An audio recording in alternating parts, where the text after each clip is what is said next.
Capítulo 23. Desde el día que Albino partió hacia el Guanay, Josefina se trasladó a vivir con sus suegros, dejando desocupada la casa del mayor Saldaña. Salía muy rara vez, temerosa de ser identificada como la muñequera de Sucre o la vivandera del cuartel de granaderos. Peor todavía, si acaso se hubiera divulgado, como era probable, su estado matrimonial con Albino. También olvidaba que el sargento Ortuste la buscaría empeñosamente, ansioso de reanudar interesados coloquios, y que no le sería demasiado laborioso localizarla en el pequeño perímetro de la ciudad, dado el antecedente de amistad que ella declaró tener con Casilda Saldaña. Mas no era Josefina mujer de temperamento sosegado, susceptible de conformarse con la inquietante situación de su marido, obsesionada con el propósito de salvarlo por cualquier medio, o más bien por el único expediente factible, que era el de la evasión. Fue elaborando mentalmente toda suerte de proyectos sin concierto, impracticables por el momento, pero que de ellos debía salir la solución definitiva. Lo primero que en sus cavilaciones aclaró con cuestión previa fue la necesidad de recuperar prestamente la pistola que el general Belzú regaló a Albino, y que, no encontrándose en su poder de éste cuando la policía le exigió presentarla, motivó su detención y confinamiento. Cierto que no tuvo que esforzarse de tal diligencia, porque el tenedor, tan pronto que volvió de los Yungas y supo lo ocurrido, diose prisa en restituirla a don Ventura Costa. Con el optimismo que suele difundir el infortunio, consideraba Josefina que una vez en posesión del arma sería fácil gestionar la libertad de Albino, estableciendo una especie de canje. Por mínima que fuera la probabilidad de éxito, estaba ella dispuesta a intentar el recurso antes que emplearse a fondo en complotarle desde La Paz la fuga de su marido. Don Ventura se opuso a ese propósito. «Comprenda usted», le dijo a su nuera, que la exigencia de que Albino presente la pistola a Belzú fue solo un pretexto para reanudar su persecución. Lo mismo pudieron haberle obligado a que se presente en la carabina de Ambrosio. «Ahora es otro el intendente», repuso Josefina. «No importa, hija», insistió don Ventura. «Todas las autoridades belcistas son de la misma harina. Ejusdem factariane. Quizá con el nuevo intendente podamos obtener un resultado favorable. No estaría de más intentarlo». «Reitero que no», expresó con firmeza el letrado. «El único resultado sería la pérdida definitiva de la pistola y tal vez atraigamos sobre nosotros una nueva racha de persecuciones, que bien podría también alcanzar al propio Albino en su cautiverio». Impuso su criterio el experimentado jurista y no se volvió a tratar sobre el asunto. Ocurriósele entonces a Josefina la idea de hacerle llegar la famosa pistola a manos de su marido, a fin de que pudiera valerse de ella, en el caso bastante probable de que resolviera evadirse, aunque no era empresa de sencilla ejecución el remitirla a un lugar lejano, cuyas vías de acceso escasamente transitadas estaban sujetas a control permanente.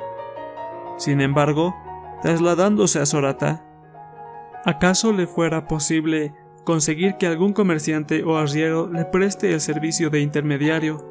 El problema radicaba en hallar el hombre de confianza. Cuando el tambero Evaristo Ramallo volvió del viaje que hizo como conductor de confinados y a sus peones esparcieron la noticia del embarrancamiento de los indígenas Choque y Vilca, y como ambos fueron salvados por iniciativa del médico Albino Costa, el relato, al difundirse por toda la comarca, llegó a los oídos de Nolasco Choque, hijo del primero de aquellos. Pocas semanas después, tan luego que dispuso de tiempo, se encaminó a la ciudad, con el objetivo de comunicar al doctor Ventura Costa el predicho episodio. Conocía Nolasco al abogado de su padre, que en toda cuestión de apuro le prestaba invariable amparo. De tal suerte recibieron los Costa, bien que tardíamente, la primera noticia acerca de Albino, a la vez que tuvieron la posibilidad de comunicarse con él. El joven Choque era, pues, el hombre adecuado para establecer el enlace necesario. Sin embargo, vedado como estaba de tomar el camino de Guanay, cuando más podría ponerse en contacto con algún conocido que partiese de Sorata, o en el mejor de los casos, pero con mucho riesgo, internarse hasta el pequeño puerto fluvial de Mapiri, donde se valdría de balseros para remitir la correspondencia, y una vez que ésta llegase a su destino, quizás sería factible acordar un sistema de comunicación conforme a indicaciones de Albino, hasta que hubiese la suficiente seguridad para enviarle la pistola. Nolasco Choque se detuvo pocos días en La Paz. De regreso a su hogar, advirtió a los suyos que volvería a partir lo más pronto que le permitieran sus ocupaciones agrícolas, por tiempo que bien podría ser breve como también prolongarse, sin que esta posibilidad deba ser motivo de inquietud. Terminadas sus faenas, pasó Nolasco a Sorata, en cuyas afueras se hospedó al fin de hacerse poco visible en el pueblo. Discretamente, comenzó a indagar quiénes se disponían a emprender el viaje a Guanay. El tráfico estaba poco menos que paralizado, y de pronto parecían estériles sus diligencias. Entonces, venciendo sus temores, se dio a rondar por los tambos de arrieros y los domicilios de negociantes en oro y cascarilla. Al fin se puso en contacto con el comerciante sorateño, Policarpo López, a quien le había prestado servicios en anteriores ocasiones. Por lo mismo, casi no tuvo que rogarle para conseguir que aceptara llevar a Guanay la correspondencia del que era portador. Asimismo, aprovechó la oportunidad para remitir a su padre, el viejo Francisco Choque, 1 libra de coca y un par de quesos, a más de una carta que hizo escribir con el mismo López. Siguiendo el ejemplo de la familia Costa, Nolasco iba a comunicarse también por primera vez con su padre. López le anunció que estaría de regreso aproximadamente dentro de 4 semanas, al cabo de las cuales debería buscarlo para recoger las respuestas en caso de que hubieran. Efectuóse el viaje de López a Tipuani, donde tenía establecidas sus relaciones comerciales. De paso se detuvo en el balsaje de Guanay, apenas el tiempo necesario para suplicar al tambero Santiago Yapura la entrega de la correspondencia para los confinados Costa y Choque, cuyas respuestas recogería de regreso a Mapiri. De manos de Yapura recibió pues Albino Costa las primeras noticias directas de su familia, por supuesto, con inusitado alborozo. Hasta entonces ningún otro confinado había tenido esa suerte. Con pulso trémulo de emoción rasgó la cubierta que contenían las cartas. La más extensa provenía de Josefina, la siguiente de Casilda, y la última era un breve mensaje de su padre, escrito a medias en castellano y latín. Apremiado por la ansiedad, en vez de leerlas detenidamente una tras otra, apenas pasó la vista confusa por encima de los manuscritos, en busca de algo que él mismo no podía precisar de recelado, conforme a las circunstancias que contendrían nuevas funestas antes de que noticias gratas. Solo cuando le fuera dado serenarse, se informó con atención concentrada de cuánto encerraba la correspondencia. Dábanle cuenta de sus aflicciones, de su constante preocupación por los padecimientos que sin duda iban arrastrando, que no había posibilidad de conseguir su libertad, pero que tenían la esperanza de que se evadiese pronto, como lo habían hecho otros, no precisamente de Guanay, sino de lugares aún más lejanos, como los llanos del Beni, las misiones del Bajo Caupolicán y demás lugares de confinamiento. También le informaban que durante los últimos meses se produjeron más contactos revolucionarios y que Belzú gobernaba tranquilamente, mas sin dejar de perseguir de tiempo en tiempo a sus adversarios políticos, que los matones continuaban sometiendo excesos con la tolerancia de las autoridades, y que todos ellos querían vivir sin trabajar, solo de las dádivas del presidente, o de los empleos públicos, o del saqueo de fincas y casas de ciudadanos opositores. En cambio, don Ventura no le daba ninguna información, limitábase a comunicarse que él y doña Brígida se encontraban sanos, aunque agobiados por los pesares, y que confiaban en la protección divina para verlo pronto sin desgracias que lamentar. Al término de un mes, retornó a Sorata el viajante Policarpo López. Conforme a lo convenido, lo esperaba Nolasco Choque.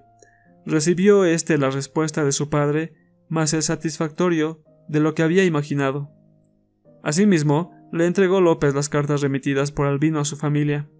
Aprontaba el joven Choque sus disposiciones para trasladarse a La Paz, llevando la correspondencia procedente de Guanay, cuando le dijo don Policarpo: No te apures, Nolasco, yo también debo viajar a la ciudad, después de algunos días de descanso, para negociar la quina que he rescatado. Si vas conmigo, puedes ganar unos reales como ayudante de mis arrieros. Está bien, señor, asintió Nolasco. Mientras tanto, voy a comunicar a mi familia las noticias que he recibido de mi padre y volveré aquí el día que usted indique. Conforme, vuelve dentro de una semana. Dime antes, ¿dónde te alojas en la ciudad? En la casa del doctor Ventura Costa, y algunas veces donde su hija doña Casilda. ¿Tiene campo como para guardar recuas? La del doctor no.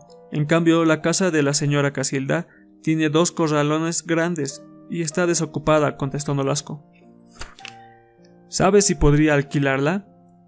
No sé, señor, pero como usted ha traído las cartas de don Albino, yo creo que se le va a dar con mucho gusto. ¿En qué calle está esa casa? En el Choro de Santa Bárbara, en la orilla de la ciudad. Me conviene precisamente por ahí. Tú me has ayudado a conseguirla. ¿Cómo no, señor? ¿Piensa usted hacer viajes a los Yungas o al río abajo? No tengo ese propósito. ¿Y su casa de la Garita de Lima? La vendí antes de viajar a Tipuani. Ahora quiero comprar otra o alquilar en el extremo opuesto donde no haya movimiento ni salida de tropas. Seguramente lo han fastidiado los militares. Claro que me han fastidiado hasta aburrirme. En cualquier momento me requisaban las mulas y se las llevaban hasta dejarlas semimuertas, sin pagarme ni un real. Yo mismo tenía que hacerlas traer, si todavía estaban vivas, de los lugares donde las abandonaban.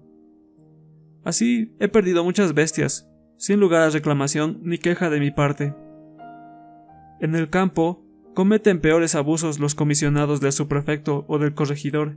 Mi padre está preso en Guanay porque no pudo dar todo lo que quisieron esos comisionados. Callaron ambos durante un par de minutos. Entretanto, López cambió de idea con respecto al viaje en compañía. «Prefiero que te adelantes en vez de viajar conmigo», le dijo a Nolasco. «Lleva las cartas para la familia Costa y avisa que pronto estaré en La Paz. Anticípale también a la señora Casilda que deseo alquilar su casa, por el precio que cobre. Procura tú que la apronte para mi llegada, previniendo que llevaré un buen cargamento de quina. Aquí tienes un peso por este servicio. Si encuentro la casa a mi agrado, te voy a gratificar con otro peso». Agradeció Nolasco la dádiva y se encaminó a su sayaña, para proseguir de ahí el acordado viaje a La Paz. Entre el valle de Sorata y la altiplanicie hay una diferencia de más de 1000 metros de altura, que el caminante salva trepando cuestas atenuadas por el prolongado desarrollo de la vía, flanqueando suaves laderas barrientas, cuando no pedregosas, que desaparecen una vez atravesada la línea de la cordillera andina para incursionar en la vasta meseta aledaña al Titicaca. Era difícil cubrir en una sola jornada las 10 leguas de ese tramo para llegar al poblado de Achacachi. Sin embargo, se propuso López realizar tal esfuerzo. Lo consiguió, aunque ya entrada la noche y rematando no precisamente en el pueblo, sino en una estancia de indígenas situada en el suburbio, donde le era más cómodo resguardar sus acémilas.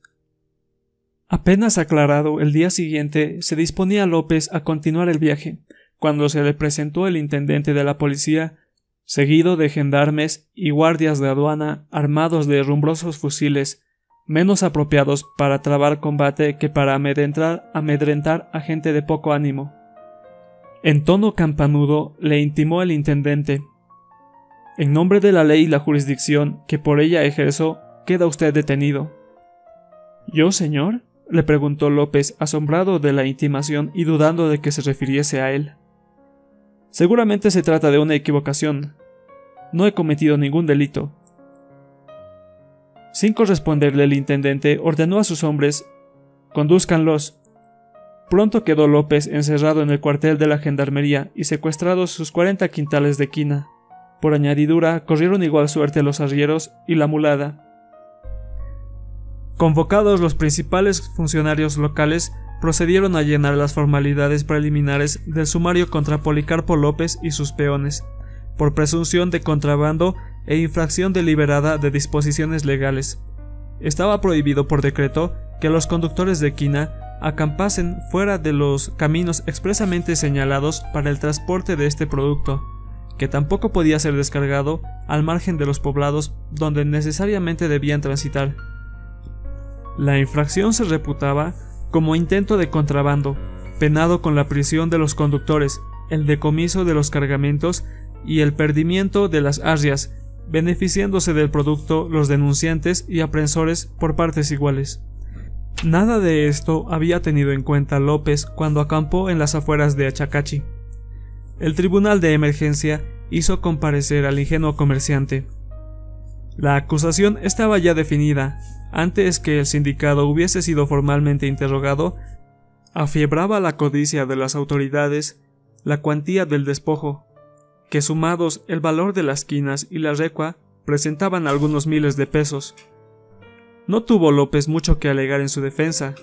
Le bastó exhibir la guía de tránsito legal expedida en Sorata, así como la boleta de consignación de su carga al Banco de Quina de La Paz.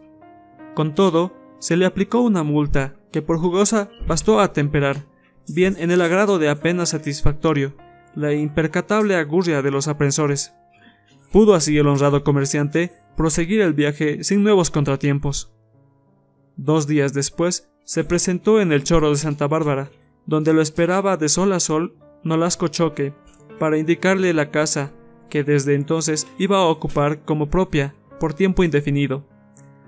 La señora de Saldaña y sus padres acogieron a don Policarpo como a un emisario providencial, realizador de anhelo, que abrigaran durante el extrañamiento de Albino, como quien podrían comunicarse en adelante por el mismo conducto, aunque a lapsos más o menos prolongados, pues que López no tenía posibilidad de viajar a Guanay, sino 2 o 3 veces al año, con la ventaja que sus relaciones comerciales con el Banco de Quinas le garantizaba la necesaria inmunidad. De todos modos, quedó provisto que don Policarpo López llevaría en la próxima ocasión una encomienda para Albino Costa, dentro de la que iría, a cubierto de riesgos, la zarandeada pistola del general Belzú.